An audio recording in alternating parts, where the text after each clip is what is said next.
meantime, we'll go to Mario Villar, FA. Mario. Secretario General, una pregunta en español. Secretary General, a question in Spanish, if I may, on Western Sahara. There was the visit of Stefan de Mistura to the region. What are the possibilities to unblock the conflicts, and what would be your message to the parties and to the countries that have influence to bring to bear there? The question is, I didn't quite understand the question because the sound was not very clear. The specific question is, what is my message on the Western Sahara, said the speaker, with the visit of Stefan de Mistura to the region, if you see any possibility of unblocking the conflict, and what would be your message to the parties and to the countries that have influence to bring to bear? Secretary General, Stefan de Mistura conducted his first visit to the region. I am hopeful that the political process will once again resume, and my message to the parties is that a problem that has lasted so many decades in a region of the world where there are extremely grave security problems, where we see terrorism as a threat stepping up in seriousness. There's that problem in the Sahel, and increasingly we're seeing those problems on the coast, and consequently it's in the interests of everyone to once and for all solve this problem of the Western Sahara.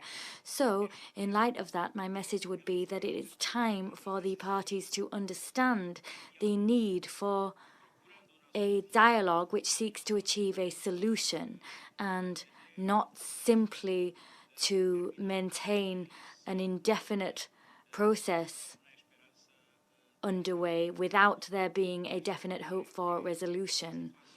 I think that the situation in the region means that today there needs to be greater interest shown by both parties, all parties indeed, to solve the problem.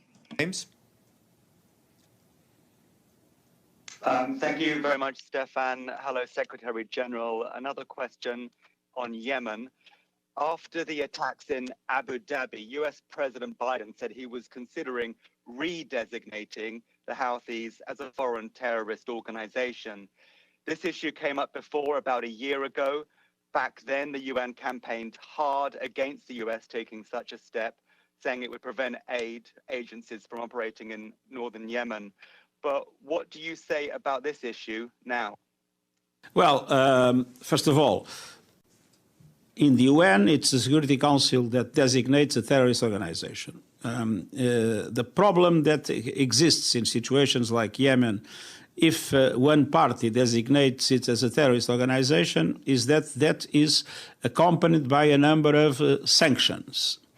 Now, the truth is that our experience reveals that those sanctions can create difficulties in relation to not only humanitarian aid, but also to the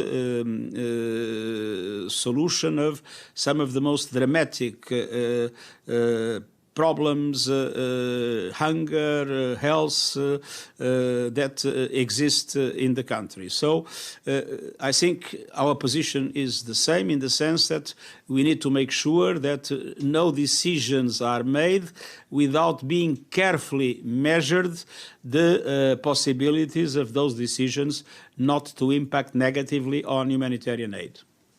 Thank you. Joe Klein, Canada Free Press. Joe? Yes, thank you.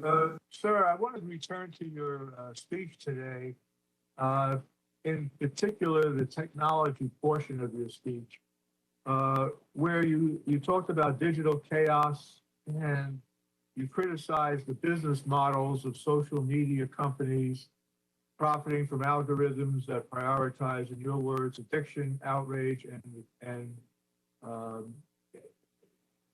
addiction and outrage. My question is, are you equally concerned with the use of these platforms for state surveillance of what appears on social media, and also the power of a few huge social media platforms to censor free speech on a grand scale worldwide? Thank you. Well, if you read my speech, in my speech I spoke of manipulation and control. Manipulation is related to private social platforms. Control is related to states using the same methodology to, as if you read the rest of the sentence, to control our own or to influence our own behavior. So what I said applies to both situations. Indeed,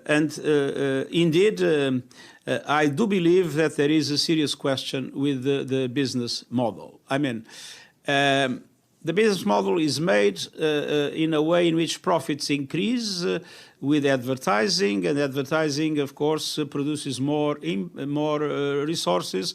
The more contacts are made, the more times the operation, the more people are engaged. And the experience reveals that this system is a system that tends to work in a much stronger way, with kind of provocative, xenophobic, controversial things than with, I would say, reasonable statements about positive things that can happen in the world. So is this business model that needs to be reviewed in order not to have an automatic effect, which is the fact that the negative dimensions are spreading much more quickly than the positive dimensions, because this is clearly linked to the way in which profits increase more clearly. So a serious discussion about business models is, in my opinion, absolutely essential. And of course, this means that states should not be using artificial intelligence to have a mechanism of full control of their own citizens. Thank you. Evelyn Leopold. Evelyn?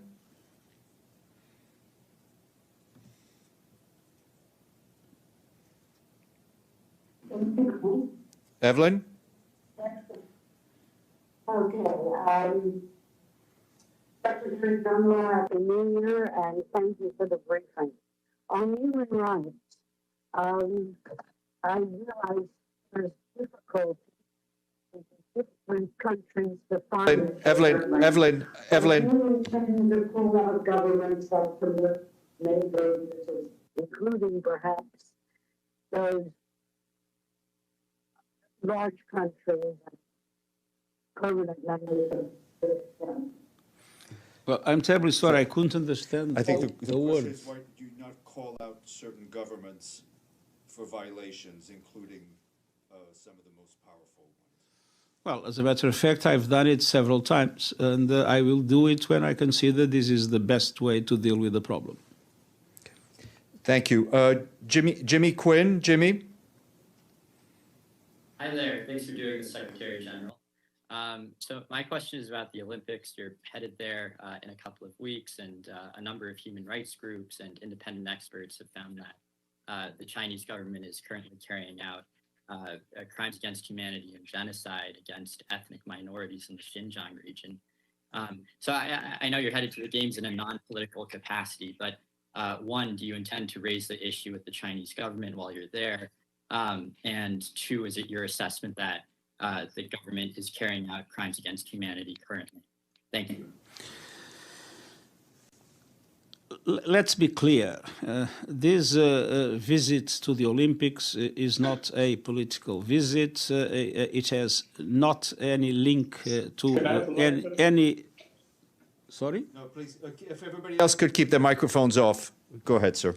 So this visit is a visit that comes out of an invitation by the International Olympic Committee and corresponds to what has been a very solid partnership between the UN and the International Olympic Committee. We consider that the Olympic Games are an extremely important manifestation in today's world of the possibility of unity, of the possibility of mutual respect, of the possibility of cooperation, of peoples, of different cultures, of different religions, of different ethnicities. And this is more important than ever when we see xenophobia, when we see racism, when we see white supremacy, when we see anti-Semitism, when we see anti-Muslim hatred proliferating all over the world. I think the Olympic ideal is something that we have to cherish. And that is the reason why I'm going to the Olympic Games. And it has nothing to do with my opinions about the different policies that take place in the People's Republic of China. Okay, one last question. Oscar, please go ahead, and that'll be it. Oscar?